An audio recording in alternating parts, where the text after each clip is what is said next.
Bonjour mes chers compatriotes, bonjour batata, maman, bandeko, mbote na biso. Lelo oyo toza la première émission ya FCL na chaîne na biso FCL Web TV. Nenga tolobaki ezali pour na biso ba congolais. Mais pour na biso toloba mingi te, to bengisi lelo oyo les deux présidents, les présidents sortants, Papa Kasavubu, na président actuel, Papa Pascal, ba bete la biso li solo ya FCL. Tant na lobby, chers compatriotes, parce que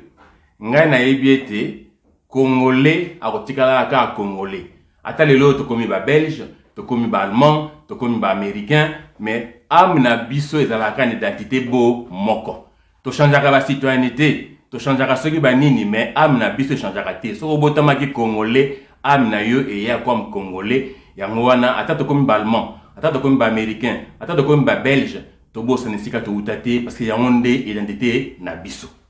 Na pesi parole na ba invité na ngai. Otika ko Sabino, les deux présidents bazali awa omoni na loboko na ngai ya mwasi ezali papa Joseph Kasavubu. Na loboko na ngai mobali ezali papa Pascal Leka. Yango wana na sengi na bino moko ba président mibale tozali awa ba moko ba se présenter ko boyi bango déjà mais boyi ba bango sko na bo solo. Papa Kasavubu malobe pa ina. Merci beaucoup Papa Jules. Ndenge ozali ko sunga biso na ko sala télévision oyo pour na communauté na biso na kati ya mboka ya Liège. En tout cas matondo mingi na maso ozali ko sala. Ngai naza na Liège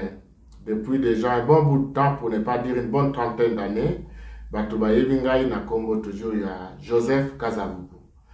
Ngai nde na zwaki litomba ya ko sunga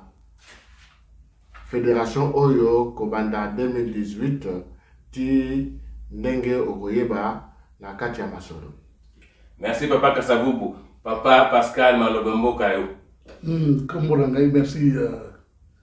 Gilles pour la parole. Comme Borangai au Baïbingai en Liège depuis que comme en Liège, Papa Pascal Leka. Pour Jean-Pascal Leka, donc les dans la carte d'identité et Tikaraka Leka Nyonyoko. Ok. Oui, bino surtout, bango bale boyi bango bali bana bino awa ya Liège, batna biso ya kala ya Liège. Ya wana tozongi pa Papa Kasavubu. Papa Kasavubu yo zali président sortant. Tant tozolo ba sortant et la qui c'est nini ya Papa Kasavubu. Oko yebisa biso mandambu nango.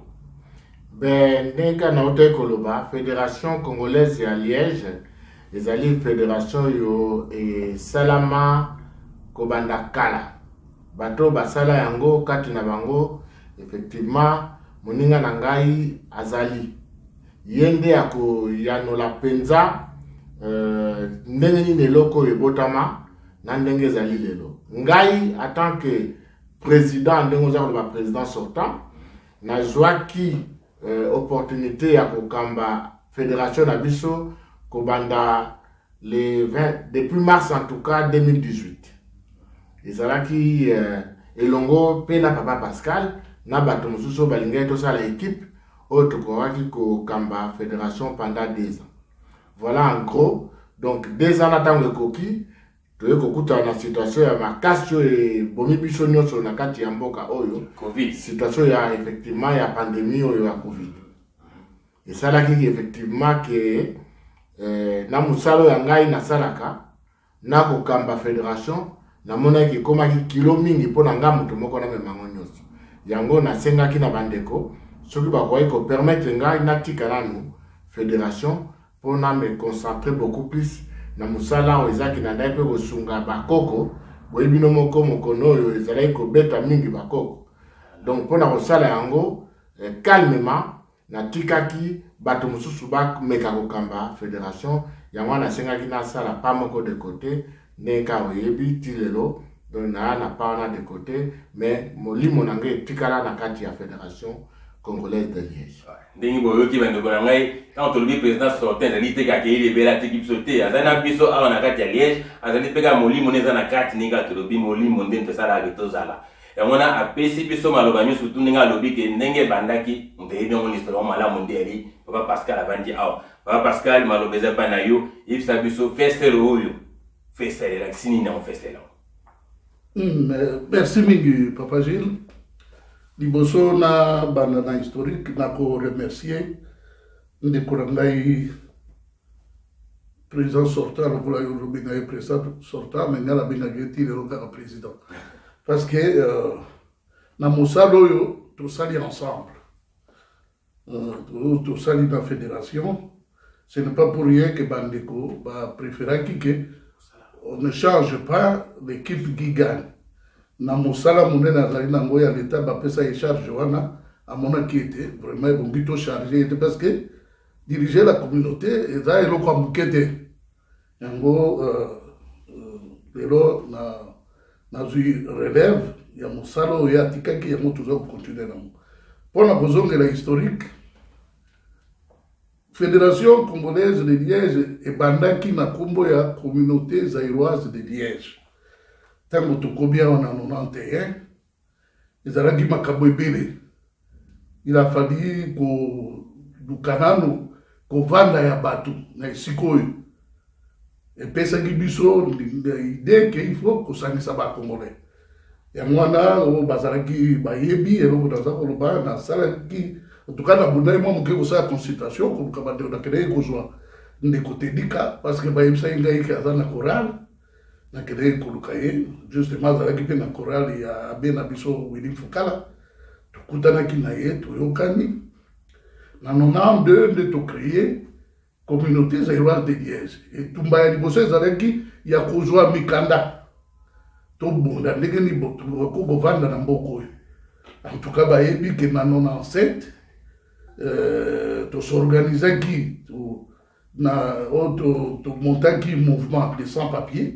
oyo etindaki biso ete bandeko balongwa na bandako ozala marie ozala nini tokendeki kovanda na baeglise jusqu'à ce que bapesa biso mikanda et soki lelo bakongolais bazalaka na mémoire mokuse soki lelo motu nyonso aza lelo na mosala na Liège aza na mokanda c'est suite na kasi wana union wana oyo tosalaki na kati ya communauté zaïroise de Liège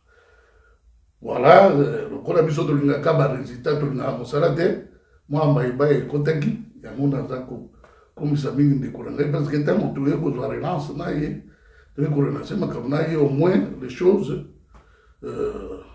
ezokende normalement na ndenge oyo tobandaki kozela lokola biso bakongolais tomesana na baresultat tolingaka baresultat me mosala tolingaka à long terme te yango wana mwa bato base relaxaki batikaki eloko yango meme nanga moko mpe nalembaki mais nakanisi fédération ye kobotama tozwaki ide ya kosangisa sikoyo oyo ezala communauté zaïroise de Liège ou bien communauté congolaise de Liège tolingaki comme fédération congolaise de Liège oyo ekosangisa et personne physique na personne morale association et les entreprises ya bandeko oyo baza kobunda mwa moke wana kati na Liège totombola bango alors fédération eye kobotama na makanisi toye kosangisa makanisi ke non soki totikali kaka na communauté zaïroise congolaise de Liège kozala lokola toza kotika pembeni bandeko oyo baza na bacommerce bamaison de commerce mwa baentreprise na bango mwa bacafé na bango na baassociation ebongi tosangana mpo ekoma makasi yango tozwaki mokano na nsima ya likaba moko eyelaka biso ya monene ayo bana Liège bayebi na nsima ya likama wana nde tozwaki mokano pene ya tosangana biso banso ke soki tosangani biso banso lokola l'union fait la force eloko wana ekozala makasi donc yango mokano ya fédération congolaise de Liège esalamaki oyo ezalaki na mbula nini donc fédération mpenza ebandaki na 2012 ok merci donc boyoki sikoyo ndenge na ebandaki boyebi na mbula nini ebandaki sikoyo tokomi na 2021 yango nayeba ok fesel esalami ok baobjectif nango ezali nini batante ya bacongolais na FCL ezali nini Papa Joseph Soza ni kambo lobanaka tona opesi manango lobana papa Pascal. Effectivement, tango biso to décidaki to s'impliquer dans la fédération pour qui déjà conduit par trois équipes avant biso. L'équipe on a battu Moussalo Bokoye Kosala. Dans le cadre surtout il y a la mobilisation, il y a l'activité, surtout l'activité sportive. Mais biso tozaki na ambition mususu tango tokutana ki équipe tokoaki kokamba fédération tosolaki papa Pascal na baninga mususu toaki nango tofomaki équipe wana toaki na objectif en tout cas ko révolutionner un petit peu fédération na ba projet ya sika o ezalaki ke tolingaka kotala ba terrain ya football te ba festivité misusu te mais tolingaki vraiment tokoka ko construire eloko ya sika o bana na biso pe ba ko se retrouver après biso. OK. Voilà. Donc parce que ezebani siko ke ezaki pona bana pe batika eloko mo oyo ko umela pona ko pérenniser idée na biso ya ba congolais na kati ya Liège. Objectif nini o batwa yo ka lelo oyo baba na ke non so na za FCL te na za malamu te ba parce que objectif ya liboso na ka surtout ki président na te soka silisi objectif ya liboso ezali d'abord kosangisa ba congolais nyonso ya Liège. Ça c'est vraiment objectif primordial. Alors pour ndenge loba igaka que l'union fait la force. Alors to mona ki so ki to sangani bandeko o bazali na ba mo ba société na bango bandeko bazali na mo ba association na bango moto na secteur na ye to sala promotion ya eloko moko na kati na biso soki moto ya zali na société alingi ete eloko da yebana na ba congolais nyonso biso FCL moto akosala akozwa charge wana ya kobimisa ye na miso ayebana na miso ya ba congolais nyonso. Donc vous allez prôner consommer congolais. Promotion d'abord il y a ba activité ya ba congolais nyonso to lingi to prôner be consommer congolais parce que oyo bazali awa ya bato bazali ya kalabaye bike ndako bongo ezali awa tokutaki yango nano ezali oyo kutu tovanya eza munene mais lelo oyo akobi na bandako ba société ebele ya minene biso bato tokobisi ye topesi ye mbongo wana yango tolingi ete vraiment tozwa congolais moko na moko prendre conscience que avant nakende esika mosusu natuna nano ndeko na ngai Kasavubu soki eloko nazokende oluka kuna ezali epa na ye soki ezangi epa na ye à ce moment là naoki kokende esika mosusu mpo moyen nalala nzala ezali te donc mais tolingi nano liboso nano vraiment toconsommer congolais ezali maloba kitoko mpenza toconsommer congolais donc elakisi soki na comprendre malamu na kati ya FCL donc on a ba association mosusu mpe eza na kati donc ba petite comment on dit ba ONG ba ASBL eza na kati ndenge tolobaki na bandeli fédération ezalaki communauté congolaise de Liège mais soki ekomi fédération congolaise de Liège il faut fédérer donc tozwi na ba association na ba petites et moyennes entreprises congolaises na ba donc personnes physiques donc moko na moko azala na kati tosala lisanga mpo na kubunda mpo na promotion ya en tout cas bandeko bino bozoyoka ezali malomo kitoko parce que biso moko toyebi oyo tobengaka bandibu oyo tobengaka bambunzi bango moso bakoma na force makasi mais na mbongo na biso bayebi na monoko na biso bayebi na monoko na biso mpo na nini parce que bayebi ke congolais alingali akwanga na ye congolais alingali asafu congolais alingali bon voilà donc biloko nyonso toliaka tosomba yango epai ya bapaya ere yango ekoki ndenge baprésident balobi awa tobana kokonsome congolais mposo tokonsome congolais nde force na biso nde yango wana nasepeli mingi papa mais sikoyo ndenge bolobi awa ke FCL yako na biso nyonso tu sikoyo condition ezali nini mpona mutu akoma membre ya FCL. Fédération congolaise de Liège ndenge touta koloba ezali na ba membre déjà mingi mais ce total proportion ya ba congolais to na Liège bato ba adhérer penza na fédération baza mingi te yango nde eza kosenga biso lelo tobandela so kolobaka fédération ezali mpo na mutu nyonso, mpo na association nyonso, mpo na commerce nyonso, mpo na entrepreneur nyonso. Vraiment toza ouvert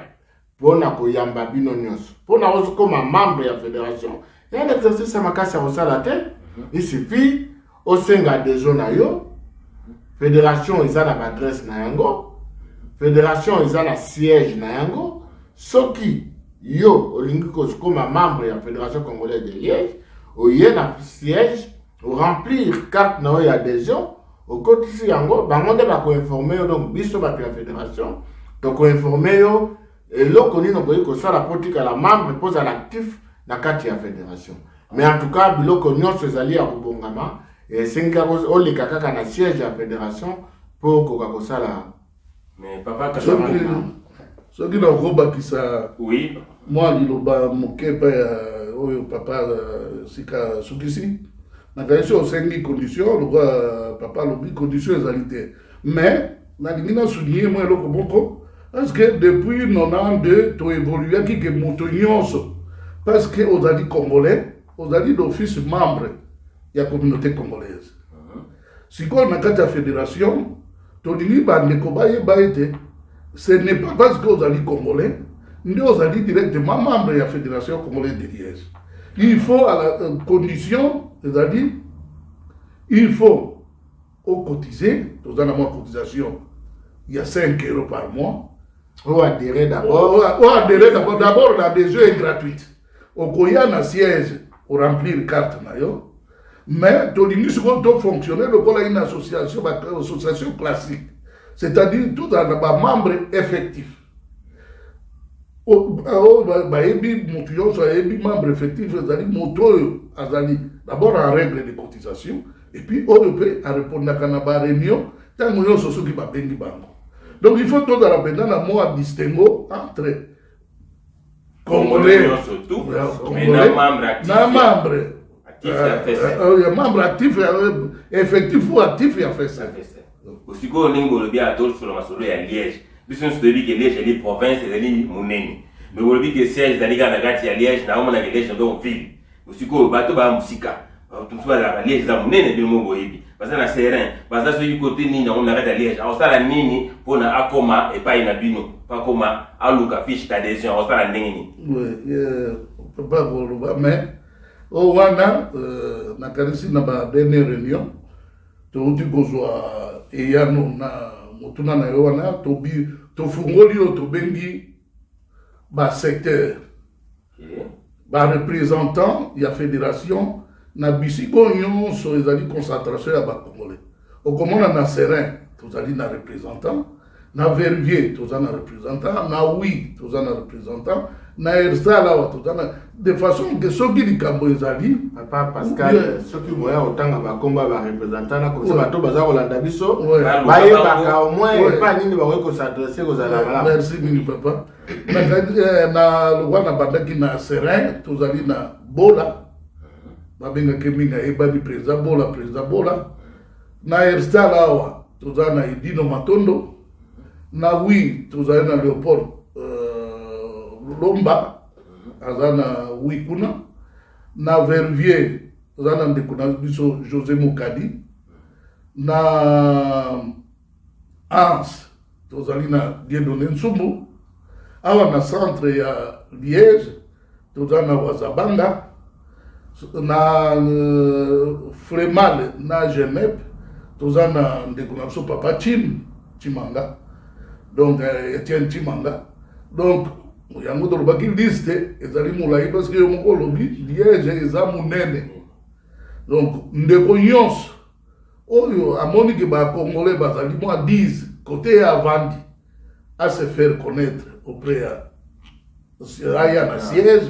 à se faire signaler comme ça il y a gozala bongo représentant il y a communauté côté wana de façon que vraiment communication et les caca sans tous en avoir problème. Même l'adhésion et nous passer peut-être par d'abord dans la secteur, dans la section et puis et comment on siège. Donc tu peux dire que l'organisation en gros est décentralisée. to décentraliser voilà le mot qui convient Ok. to sala qui décentralisation na kati nalingaki nabakisaki na mikolo ekoya en tout cas tokozanga kotia banimero ya telefone ya bakambi wana nyonso te comme ça bato balingi koentre en contact direct na bango bakoyeba yango puis lokola tozwi télévision ya fédération en tout cas kozala occasion mpona biso kolekisa baémission régulièrement po congolais nyonso alie jamais sana ayebake mokolo tel na ere oyo en tout cas tolingi nazwa banouvelle ya communauté par la fédération en tout cas akoya akoyoka soki mpa na motuna kotuna koye kotuna yango akozwa eyano na ye. Ok. Bakongolais bazoyoka bino bandeko nyonso to ya Liège bazoyoka bino ndenge bobandi boye eza eloko moko kitoko parce que bakongolais bazali ebele nde bino moko bolobi soki tokoki mpe koyeba ata chiffre yango ekozala malamu soki bokoki mpe chiffre combien de congolais toza awa na Liège nsima yango bokomona ke combien de membres toza yango na FSL mpona bakongolais bamaya koyeba ke non eloko na biso tozali konéglige yango soki ezali eza te na kati ya Liège en tout cas pas moins de je parle de la province de Liège. Liège ezali en même temps ville et province. Donc na kati ya province ya Liège en tout cas tu as pas moins de 6000 Congolais. Siko ba membre ya FSL. Wana ba membre ya FSL yango mobilisation na biso ezali makasi ete na objectif otoza nango il faut tokokisa en tout cas si pas biso nyonso tozala na kati mais vraiment une bonne la majeure partie ya bacongolais ya Liège bazala na kati ya fédération mpo tokoka kolonga baobjectif oyo toza nango. Ok. Donc bacongolais boyoki biso baprésident bazali awa bazali kobunda depuis 2012 tozali 6000 plus de 6000 congolais awa na Liège ezali plateforme na biso ezali organisation na biso ezali eloko tobengaka lobby tango mindele o parce tovandi baza na lobby na bango biso pe erekoki tokoma koconstruire ba lobby na biso tango ozali congolais ni na lobaki elinde am na yo aite ko papier aussi mbarandi bakomi belge ndo komi yango te na kati ozali congolais yango wana to créer lobby na biso po lobby tango tokoganga mongongo bo moko pendant tout ça la revendication mais pendant tout ça la demande en tout cas ba président na sepeli mingi mais ce que tonto yeba ba membre tango ba lobby ke tokende kokota na FSL siko ba membre ba kozela nini eloko ni ba kozaswe bakoti na lobamboka bino. Oui, na kazi président kubakisa mais ba membre to sala ka mingi kutu nano ata boyo bazali ba kutu nano ba membre te mais le fait que koyoka ke congolais tel azudi kama en tout cas to sala ka par tous les moyens to luka ndenge to soulager moi douleur ya famille même à ta visite, simple visite, en tout cas, tu marques par la visite. Et puis, dans le cas ici, bateau, bazali ko landa biso, ba liégeon, bazali, bazaba témoin. Aux ala membre,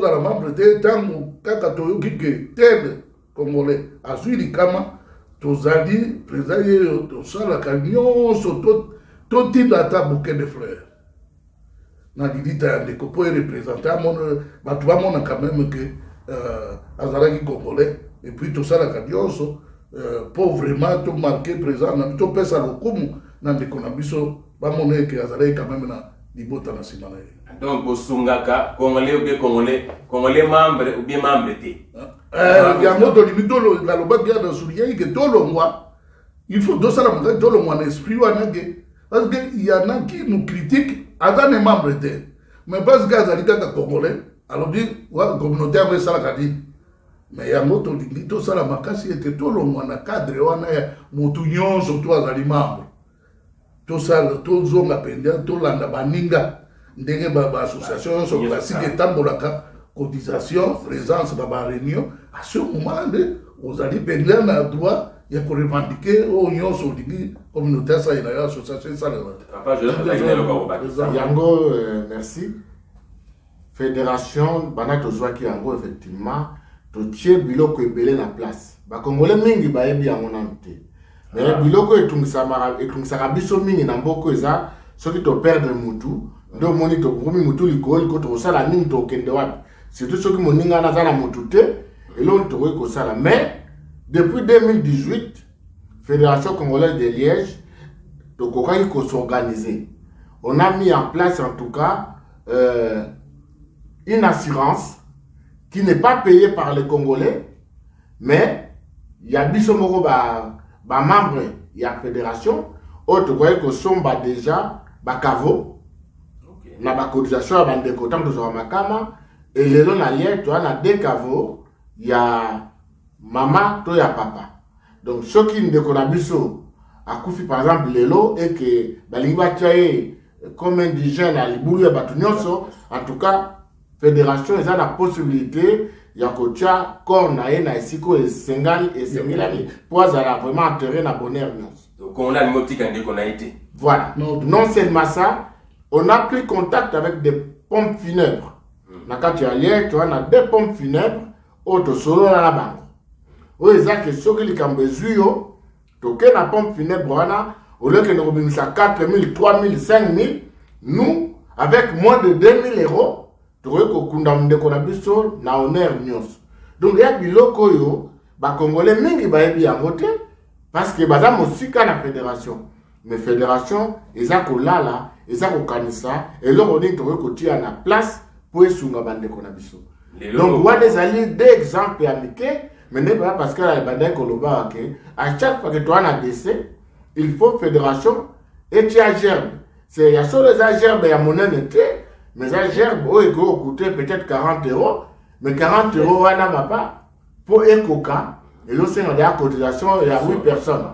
Voilà. Donc, ce n'est pas négligeable. Et puis, il y a des périodes où, comme on a février l'année passée, on a eu pratiquement 8 décès. Il y a Bandeko, na Mouamoko, et tu vois là qu'il y a 8 décès, on a Nyonso. Mais si on calcule, ça lui sont déjà pratiquement 320 euros. Ce qui n'est pas négligeable. Mais 320 euros, Papa Gilles. Il y a une cotisation, peut-être annuelle. Il y a Bandambu, il y a un membre, il y a un mouké, Balinko paye ça 5 euros. Bandeko. Fédération est allée à Bisso. Et il y a un Bisso. Mutu nyonso aza capable na mboka oyo ya kozwa 5 euros na ye to lo bakubwaka yango na fédération. Boye ba ete ba 5 euros to tiaka na fédération eza pona okenda ba poche ya bato te. Ya onde na lobaki ya télévision oyo to bandi ezali pe pona kotia polele bato bayeba eloko ni eza koleka na kati ya fédération. Bien que nazali na kati ya fédération na équipe actualité mais na yebi eloko ni équipe wana lingi kosala. Donc toza toujours pele na bango pour na kotambola na bango. Bango ba ondoleksa même gestion na bango na kati ya télévision oyo de façon que mutu nyonso o aza na Liège ako akoyeba ke fédération quand même sando tolaki na 2 euros, sando na tokomi na 20 euros, tokomi da na 50. Ndenge nini boza ko pesa ndenge za okende. Soki tolingi tosala projet ya kosunga bana na biso, bandeko na biso, tokoleka liboso na bino, poto solo na bino, boye batala projet to lito sana. Soki bo sepelite, denka ba Congolais to lobaka peuple d'abord, bino de bogolo ba biso za yango to za yango te, to sala te to sala te. Donc to ko sala eloko moko na obscurité te, to za transparent pour na ko permettre bino bozala na confiance parce que cette confiance vis-à-vis à équipe za okamba bino zalité. Alors, au moment où nous sommes prendre à l'ingita ou koyoka lisolote, bateau ba ebi fédération ndenge banda n'a pas été aux allélo ba koyoka ebi sabino keza qui jeté parce que la réalité est là. On a repris la fédération en 2018 avec 0 euros na compte na ba nyongwa mikebikeka. Il fallait que bunda ko futa ba nyongwa na pe ko za na eloko to na ngolo na compte. Donc fédération ko tele mana pour moi 2000 3000 na ba tia compte lelo. Parce que tu as bonne volonté, Bazali. Il y a un temps où tu as bonne volonté, bande koto sunga bango, de façon qu'il va travailler makasi, pour te koakosala, et l'oko amunen. Pour na kotika muninga aloba, la koyebi sabino ke ba projet aminen ezali, na kolobango na suka, pour na kosunga ma fédération, ezala na makoki lobby. Mais wana, to kosola na suka soki tango ezali, papaji. Ba Congolais ningi boyoki. Ezali kaka 5 euros. Na 5 euros wane la kisi pona ngola mobimba. Ezaka kaka 60 euros.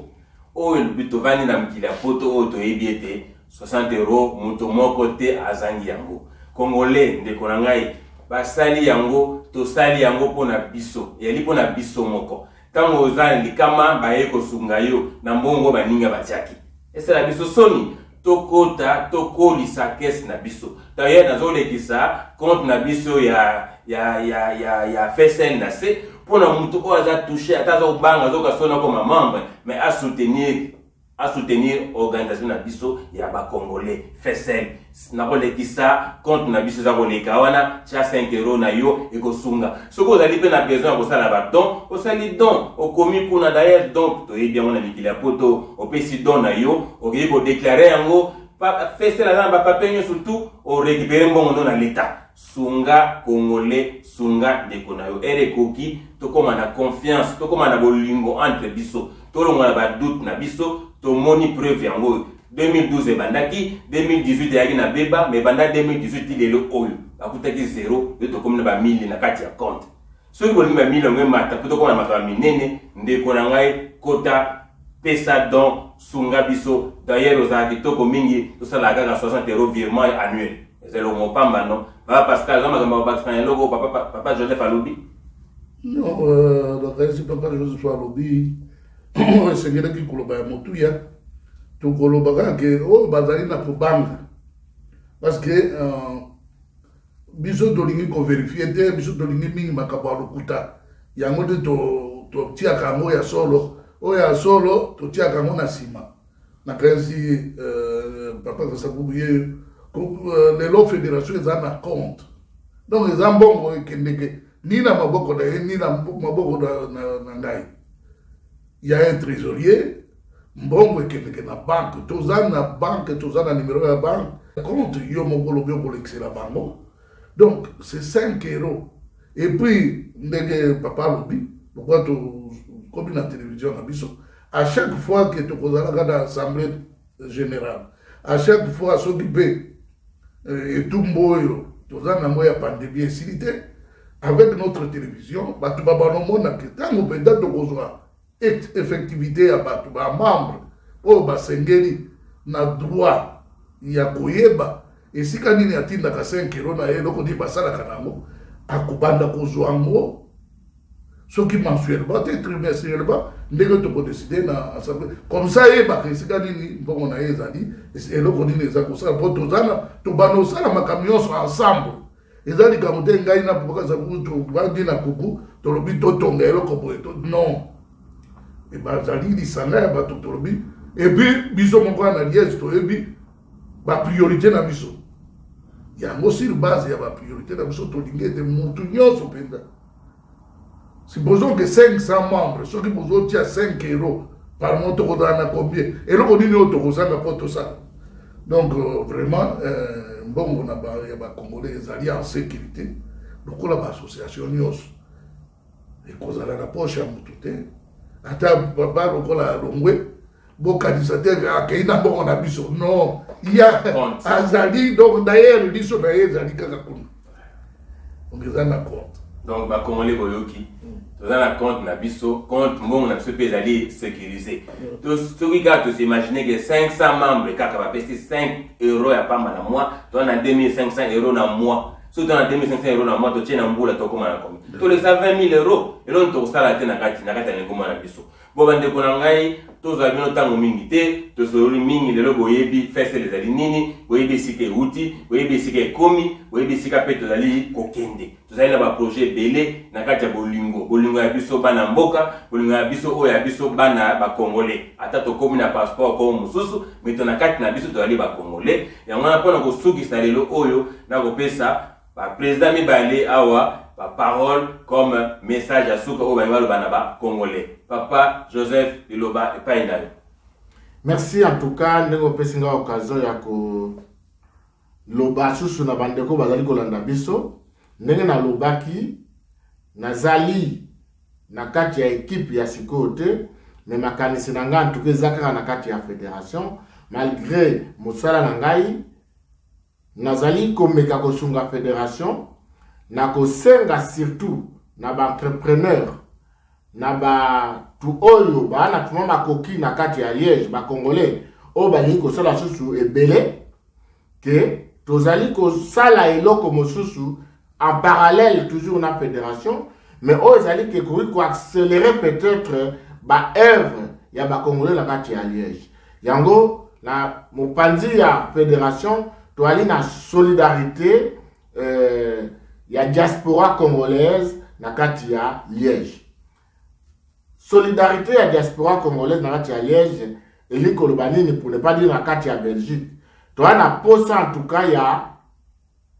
groupe ya batu ya ba congolais o ba na moi ba moyen ba lingi ko décider pour eloko wana esanga mais to ça nini ba to pesi ba mbongo balia lelo to lingi to créer groupe moko ya 20, 30 ou 40 personnes maximum au ba ozala ba administrateur ya ba grand projet au fédération en tout cas ko lancer na kati ya Liège. Groupe wana ezali bato ba kondima ko pesa 100 € tous les mois pendant 2 ou 3 ans ndenge to ça la réunion à Liboso pour celui to ali 30 et que tu pesa 100 € par mois après une année vous aurez peut-être mais vous avez une centaine de milliers d'euros et ce que tu sali une année wana pourquoi tu reçois ba salle ya minene pour la communauté congolaise tu reçois la centre ya formation pour la bana bisote tu reçois la centre culturel au bana tu va ko kende ko yeko la minoko ya mboka na biso fédération ça na ba projet belé yango moni na cadre ya solidarité de la diaspora congolaise de Liège to linya en tout cas équipe moko ya sika oyo ko pesa vraiment coup de pouce ya munene na kati ya fédération et bato wana to ko contacter bango na mikoleko ya poto yebi misusu to sola ki déjà bato mingi bali enthousiasmé na za ko banga ke batango baleka ebele pour je suis comme ma passe mais en tout cas elika ezali lokola bozola ndabiso boye ba ete to liko tika quand même eloko moko na bana biso to kuta yango te mais to na souci ya kotika yango 100 € par mois baningo balike bana misala to tinda kango na kisasa to tinda yango bandeko to sombela yango ba bière na ba ikala na kati ya mboka oyo soki lelo to décider que pendant 3 ans 100 € nanga chaque mois na lopesa mais na zape na 5 € nanga ya fédération na ozanga te wana c'est très important mais groupe il y a 30-40 personnes bandeko nanga surtout ndimi pendant une année tout le monde a salle ya communauté congolaise tout le monde a centre culturel ya Congo tout le monde a mambele na kati ya Liège o ezali que gestion nango na mikolo eko ya na bambulo eko ya eko dépendre sur na ba cotisation parce que yango nde peut-être ba na kobota ba moyen mususu alors bato ba kondima kokota na eloko wana ko banda sikoyo ba kozala automatiquement ba administrateur pour ne pas dire ba actionnaire ce que ça que bandi ko futa eh ben solidarité oblige ba kozala na moi remerciement na musalo ba remettre sur pied voilà un petit peu eloko na ngaki koloba pour na kosunga les sous makasi fédération congolaise ya Liège. Merci papa Kasapu. Papa Pascal lilobani nous allons pour nous ça va congolais lelo. Après liloba ya suka kanisi eza ya suka tempo yebike. Voilà lelo. Voilà lelo. Na kasi président Lobi tozana makoke bele. Il faut congolais ebake. Biso mokonde la ngete biso ba congolais tozala biso bongo ba architecte ya développement na biso. Ya ngo tozana makabo ebele au président de Lobi wana na kazi mtomona kawa tumisana soki ndeko ya kofi tozali toujours d'habitude ya kotambola na ba récit tout ça là tolingi to sisa makambo wana yango ndenge na solidarité wana ndenge président Lobi tolingi ete prochainement tozana assurance décès que au lieu de se tracasser ndeko ko tokeka assurance na biso basali makambo nyonso on est tranquille donc en dehors il y a babiloko wana il faut tozana ba projet oyo continue biso na développement oyo keto c'est la mutusu te aya kosalela biso donc toza pe na ndenge ga président Lobi toza na ba projet pour na bana ya kelasi tolingi ete prochainement soki makoki toki tozwi bakoki bana oyo to encourageaka bana na biso à chaque année scolaire fin de l'année scolaire kopesa bango mwa ba petit cadeau oyo eko pesa eko motiver bango ba tanga parce que soki tozali awa en grande partie ya ripona bana na biso bako balobi bato Alors, ceux qui sont ici, à venir dans le côté, to salir le comment côté. Donc, tous les makambo belé na ko reprendre sur le président l'hôpital, mais tous les makambo belé, monto na monto pesa biso confiance. Moi 5 euros na yo par mois au sali ordre permanent. Au bosani yango et les kaka de banque à banque. Au goya au sud kaka monto au versé 60 euros mo eba kité orgue. Au bana ko 5 euros par mois. Donc ils ont mingité, ils ont vous allez bien garder et baba nous un rapport donc tout quoi dans le bagage de bande l'union fait la force tout ça nana pour tout ça la makambo minene oyebi que ceux qui tozwa ka ba papier pour tout ça là qui moko to pesa qui veto na biso de l'obito ko bima na église kaka ceux qui montre na montage papier et puis tozwa ka et mboko ceux qui vous allez organiser vous allez en association ba banga bino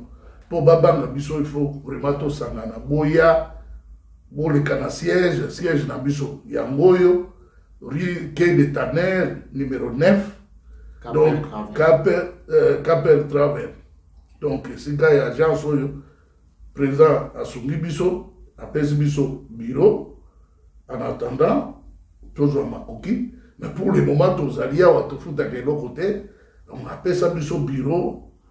secrétaire général azali akoyamba bino selon disponibilité na ye ozwi rendez-vous oye os'inscrire alors yo moko na makoki na yo ozotinda 5 euros bamona quand même que tozali bato totika kaka bacritique mais avant yo critiquer tala nanu yo osali nini mpo ocritiquer moninga donc tosangana totika bacritique tobongwana tozala peut-être différent na bato oyo bakritikaka kaka sans basala eloko donc boya ebele tozozela bino mosapi moko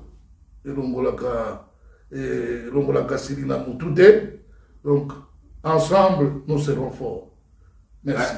Bandeko boyoki ensemble nous serons forts. Ba président va faire l'appel. Ba idée ezali belé, ba projet pe ezali belé, baza ko bengisa bino boya 5 euros. Ezali mbongo mingi te. Mais le bon na 5 euros na ndeto tonga eloko munene. Eloko ni se bana na muke e komaka na munene. Na ndeko papa Joseph a biso biso papa Kasavubu. Alors pe que non ba marocain turc marocain o ba bani na mikili oyo ba komana ba lobby makasi pona nini parce que ba ça qui ba coopération ya ba ingénieur les ali ba coopération ya ba comment on dit commerçant les ali bango baza ba étranger na kati ya mboka oyo mais bazali tellement organisé que baza pe na ba banque na bango pona nini parce que ba oyo bazali na force ba tiaki mbongo ensemble pona bazala na force na kati ya mboka oyo bino moko boyebi ke ondela ko banga kaka yo soko zali na makasi